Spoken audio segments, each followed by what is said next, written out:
Ian sudah bangun padahal matahari belum menyapa. Wanita itu pun beranjak di kamar mandi untuk mencuci muka agar wajahnya terlihat lebih segar. Ian mengikat rambut asal lantas ke dapur menyiapkan sarapan. Ian kadang merasa kasihan dengan Taeyong, dia sangat mencintai Valerie, tapi Valerie sama sekali tak pernah memperdulikannya. Ian sering melihat Taeyong melamun sambil memperhatikan ponsel, berharap istri yang sangat dia cintai beri kabar.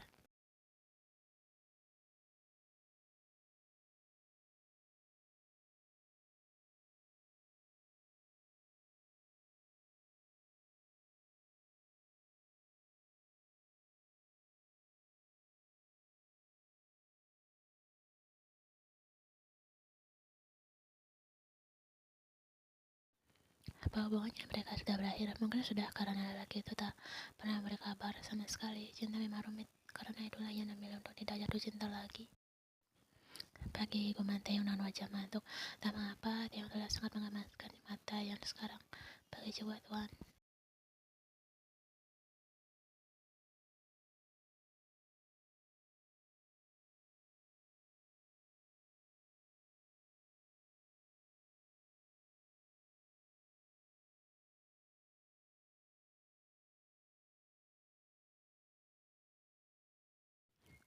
Taeyong tersentak menggerakkan. Taeyong berdesir karena teringat dengan mimpi yang beberapa hari yang lalu. Mimpi yang selalu menghantui hari-harinya. Ada seorang wanita yang memeluk dengan sangat mesra. Wanita itu seperti susu bagi sengatan istri yang menjalar di tubuh Taeyong.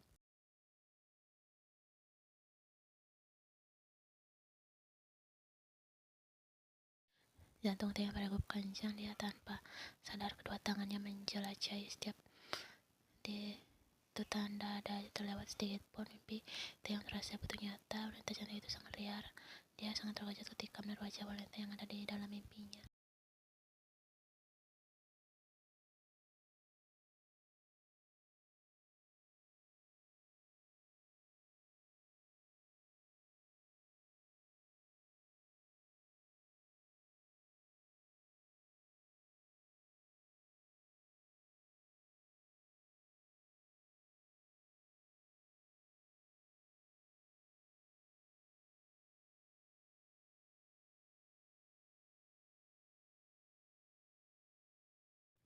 Kedua mata Taeyong menatap Yan Sayo karena sudah tidak kuat lagi menahan. Aku kenapa? Tanya Yan tak mengerti. Taeyong menelan ludah supaya dia menginginkan Yan. Sekarang sangat menginginkannya. Aku menginginkanmu, ucapnya dengan suara yang membuat Yan meremang hebat. Taeyong menelan ludah sendiri.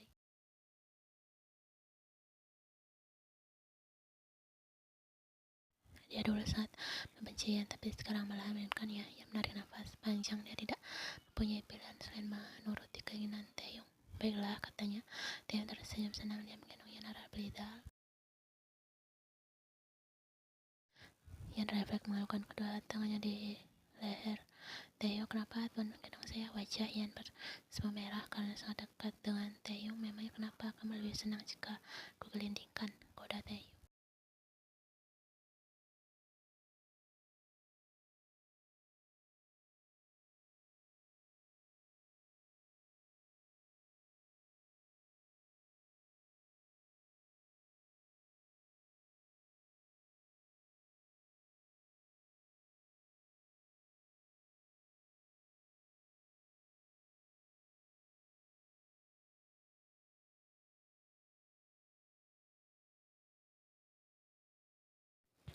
Yan pun memejamkan matanya. Taeyong lembut rasanya seperti ada ribuan kupu-kupu yang mengepalkan sayapnya di dalam perut Yan. Dia sangat menyukai perlakuan Taeyong, bahkan tanpa sadar mengeluhkan lengan.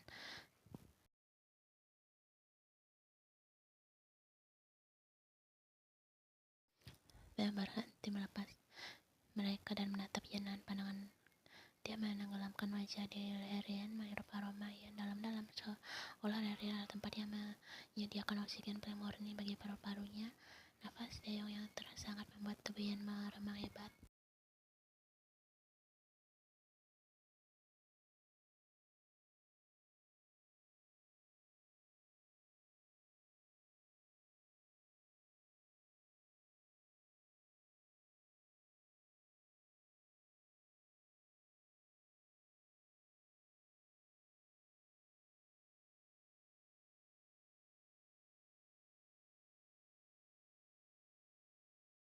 Jimin. Yan mengulurkan dahi, tidak menyangka jika sahabat baik Taeyong itu sedang berkunjung. Mari masuk.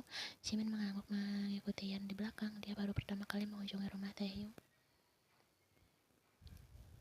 Kamu sudah sarapan? Tanya Yan. Jimin menggeleng. Mari sarapan bersama. Yan pun mengajak Jimin ke ruang makan.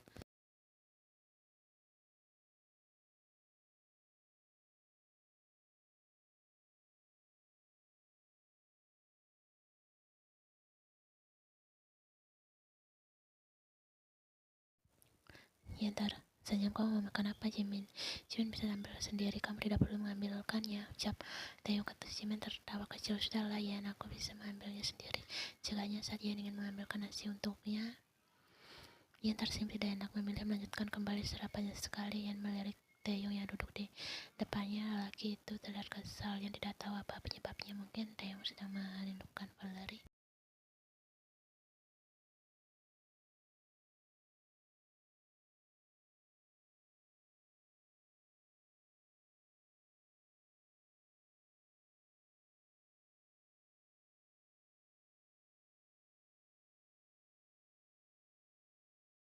Bau apa? Yan mengelus kedua ketiaknya. Taeyong tanpa sadar melakukan hal yang sama. Tidak bau? Bau orang habis bercinta.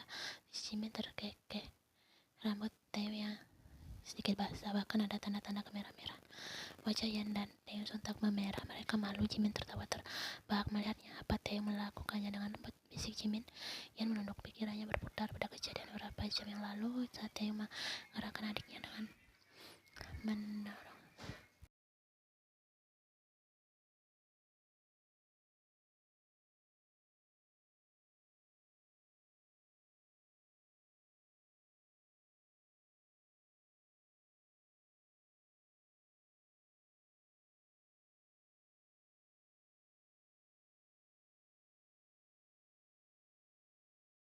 Taeyong diam, tidak menyaut. Dia tidak sadar melakukan dan itu tidak karena filter boy dengan Yan yang masih terasa. Dengan setiap kali bergerak, Taeyong berani bersumpah dia sangat suka bermain dengan Yan. Lagi pula Yan selalu meneriakkan namanya dan meminta agar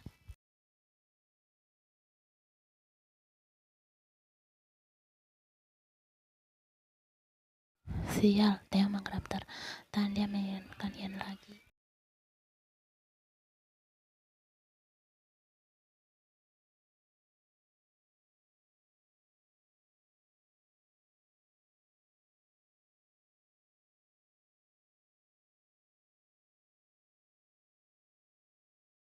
Yan membuskan nafas panjang menatap adik lelaki satu-satunya terbaring lemah dengan pandangan sendu. Butiran benih netes begitu saja dari kedua sudut matanya. Yan pun segera mengusap air matanya karena dia tidak ingin menangis di depan Dylan.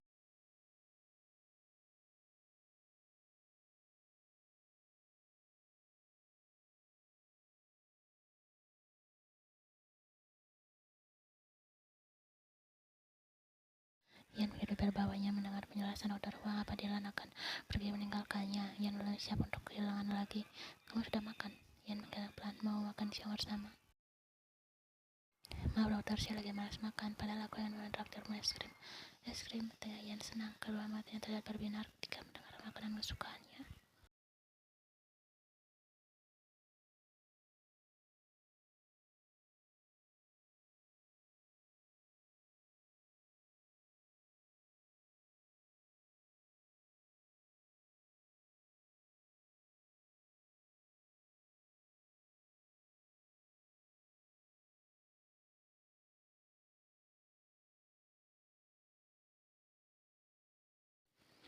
Apa benar kamu sudah menikah? Yan merundukkan ke dahi. Kelihatannya bagaimana?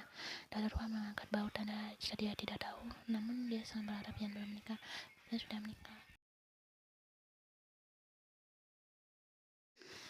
Benarkah? Tanya Taeyong tak percaya. Yan mengangguk sebagai jawaban. Apa benar suamimu adalah lelaki yang membawamu keluar dari kafe?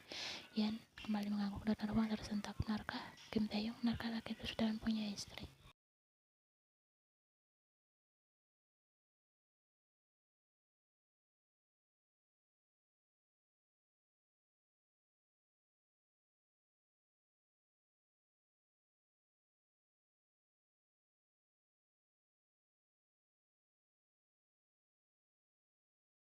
Kenapa kamu bisa menjadi istri Taeyong? Wajahnya sangat sendu. Dia meletakkan sendok karena es krimnya sudah habis. Mau tambah lagi? Tawar Dokter Wang. Boleh, tentu saja. Asyik. Kamu belum menjawab pertanyaanku, Yan. Dasar Dokter Wang karena Yan belum menjawab pertanyaannya. Ceritanya sangat panjang jalan kenangan. Yan malas membicarakan masalahnya karena tidak ingin Dokter Wang mengasihi diri.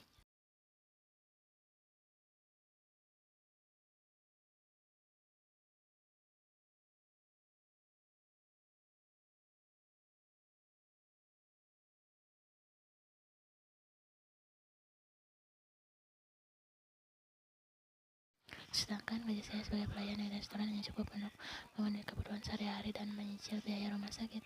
Saya sangat putus asa waktu itu. Artinya saya pun menerima tawaran gila memberi Tuan Taeyong dan Nona Valerie.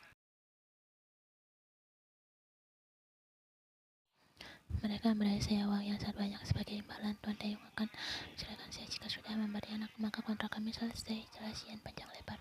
Dokter Wang terdiam setelah mendengar cerita Yan. Wajahnya mengeras, tangan mapal. Kuat hingga buku-buku caranya memutih.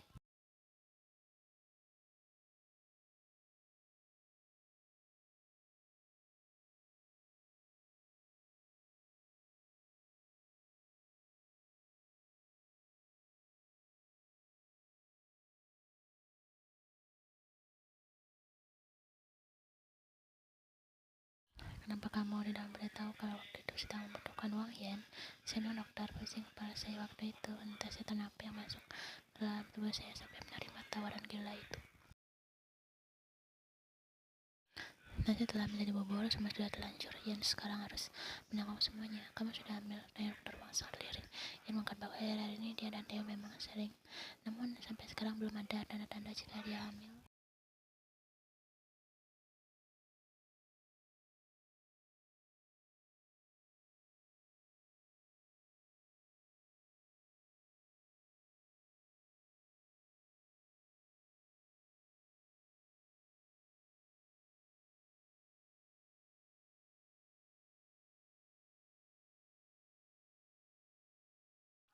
Dari mana saja kamu? Tanya saat Yan tiba di rumah. Yan menggeledah di rumah padahal sekarang baru jam 5 sore dari rumah sakit. Ngapain? Jawab Dylan lah, jawab Yan malas tak yang mendengar jawab Dylan atau ketemu sama dokter sok tampan itu. Yan mengurutkan dari dokter Wang bukan sok tampan, tapi dia emang tampan.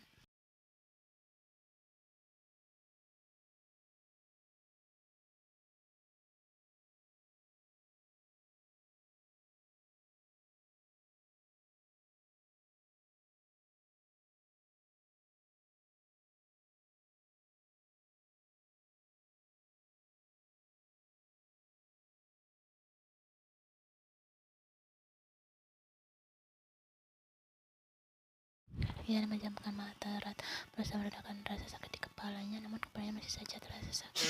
Pandangan yang berkunang, dia segera menahan tubuhnya agar tidak jatuh. Yan, kamu tidak baik-baik saja? Dia menepuk-nepuk kedua pipi Yan pelan.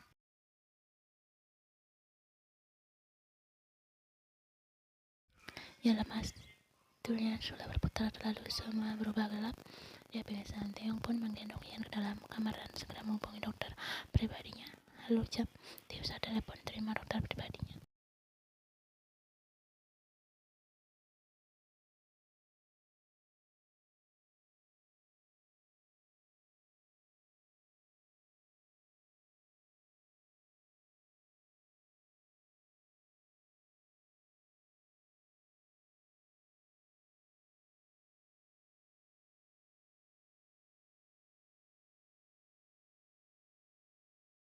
Dia menggeleng karena wajah Yan telah pucat. Dia tidak ingat Yan sakit. Katanya tadi lapar. Yan berusaha memujuk Taeyong karena dia sudah merasa lebih baik. Aku memang lapar tapi aku ingin makanmu. Taeyong berdecak lalu berdoa polos dan bodoh. Taeyong ingat kenapa untuk membuka pintu karena dokter sepertinya sudah datang. Tunggu di sini. Dia mengucapkan pilihan singkat sebelum pergi.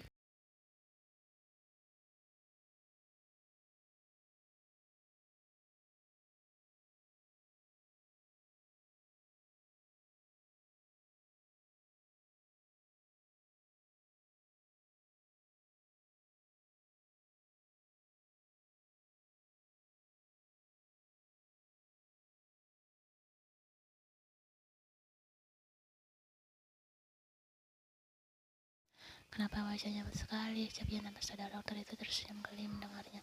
Ia sangat lucu pikirnya. Bagaimana keadaannya dok? Tanya Taeyong malas. Dokter itu menurunkan dahi sedikit. Ragu akan menjawab pertanyaan Taeyong. Dia hamil.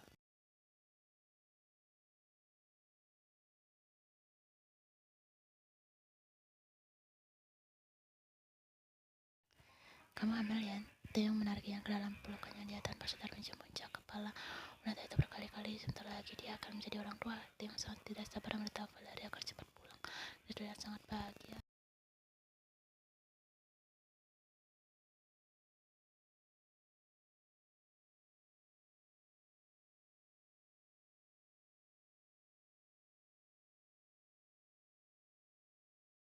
Benarkah? Tanya dokter itu tak percaya. Iya, dia pembantu baru di rumahku. Ingin meringis mendengar jawaban yang keluar dari mulut Taeyong. Sebenarnya jawaban apa yang ingin katakan? Statusnya memang tidak lebih dari seorang pembantu yang melakukannya.